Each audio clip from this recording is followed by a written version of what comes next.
Of course I am. I bought tons of fun things to bring home with me. A kite, a parasol, a little tin frog that jumps. Oh, and a stuffed toy of a mythical beast. CLORINE is the one who didn't buy anything for herself. So, all you're bringing back with you is that tea? And some tea-flavored hard candies. They're for Sijuin. CLORINE isn't much of a shopaholic. Well, one of us has to practice restraint. Hey, I'm hardly reckless with my Mora. I'll have you know, all the purchases I made today were well within my budget. Me? Oh, well, I bought some tea, of course. I just had to try all the varieties recommended in the Steambird.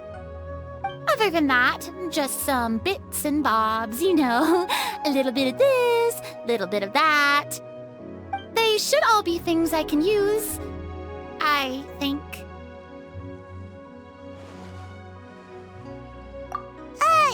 Now Paimon's even more confused. If you bought that much stuff, where did it all go? Into one of Linny's magic packets? Oh, actually... Monsieur Neuvillette took them with him. Oh, so that's what happened. Wait, what? Why did he take them? He's not hoarding treasure, is he? Oh, that's quite the imagination you've got there, Paimon. Monsieur Neuvillette just saw the amount of bags we had and offered to take them back for us. I felt a bit bad at first, but, I really did have a lot of stuff. He even offered to deliver my gifts to the Fortress of Maripede for me once he's done with the day's work. Neuvillette is a man of his word. If he says he can do something, then he means it. See, even CLORINE was happy to take him up on his offer. If even his trusty subordinate agreed, then who was I to refuse? Wow, he seems like a real gentleman. Maybe he's not as uptight as I thought. If only the funeral parlor had an employee as thoughtful, proactive, and responsible as him. Right, Zhongli? Indeed. CLORINE said Neuvillette offered to deliver her gifts to Risley. So if we go to the entrance of the Fortress of Maripede, maybe we'll run into Neuvillette. No, this is the one. But we don't know exactly when he'll show up.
Oh, it's you. It has been some time since our last meeting. Few people frequent this location. Since I was able to conclude my work early for the day, I thought I might take a walk and avail myself of this area's peace and quiet. You call this early? Do you always work this late, Neuvillette? Strictly speaking, that depends on the agenda for the day. I am hardly bereft of time, however, so working late is of little consequence to me. Really? If you have so much time on your hands, then why did you only go to Chaoying Village for half a day? First, I should clarify that I was referring to my lifespan, rather than the time at my disposal on any given day. Second, I was unaware you possessed knowledge of my trip to Truyện village. I see. Thank you for informing me. Yes, they have been safely delivered. I have to hand it to CLORINE. Just a simple gift delivery, and she has the great and mighty Udex at her beck and call. I was just passing through. It was merely an act of convenience. All right.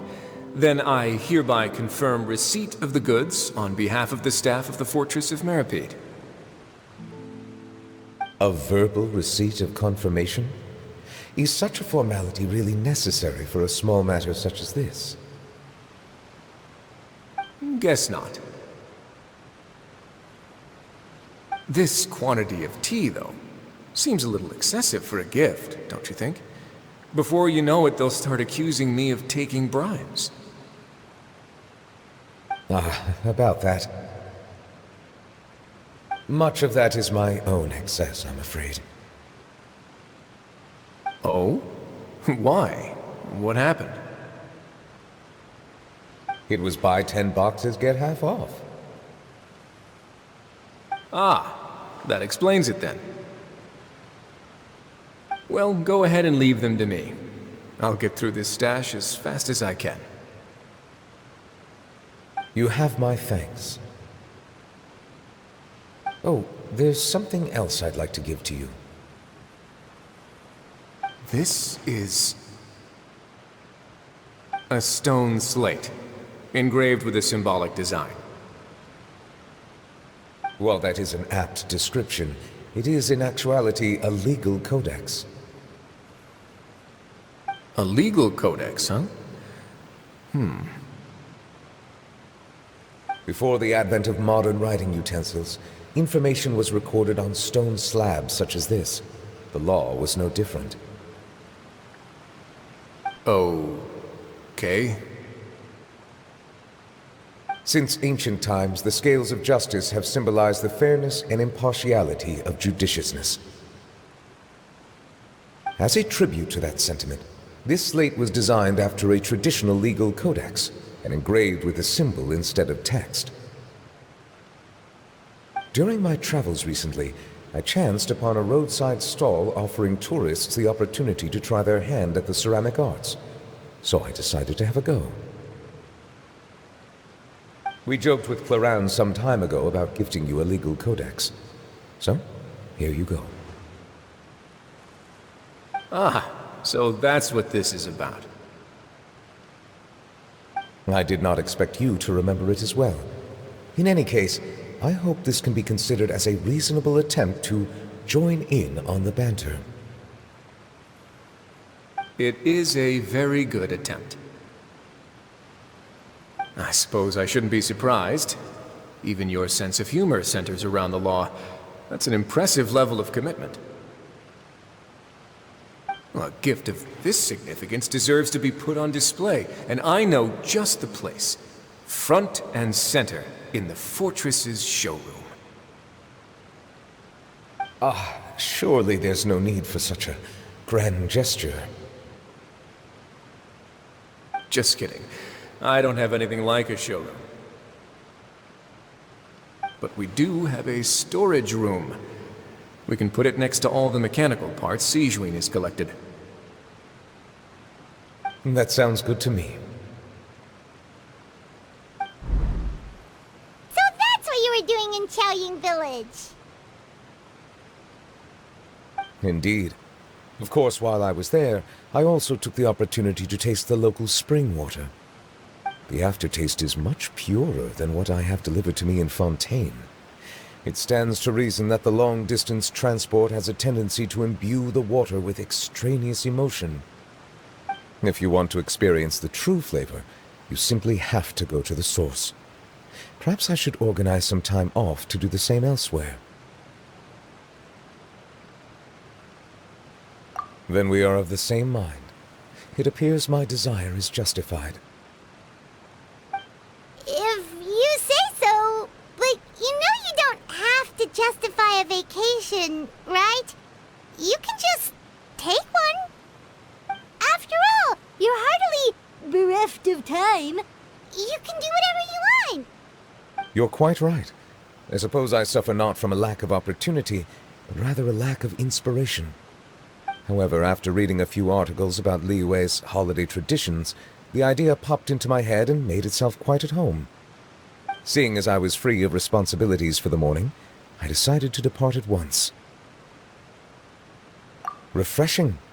My spontaneous outing seemed to inspire quite a few other spontaneous decisions as well. Take, for example, my foray into ceramics.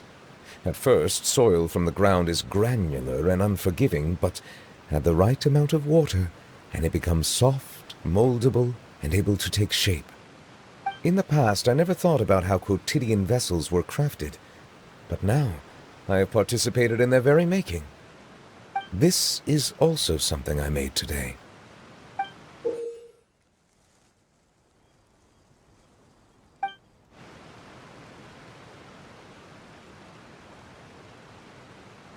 That's a ladle? Paimon thought it was supposed to be some long-necked sea creature. That was indeed one of my inspirations. Really? You like it? To tell you the truth, given your unexpected arrival, I find myself quite unequipped to give you the welcome you deserve.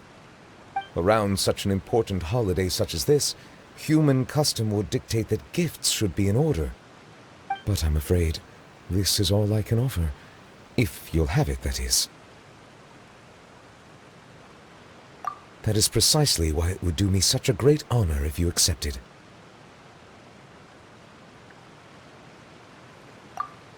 You are most welcome. Happy Lantern Rite.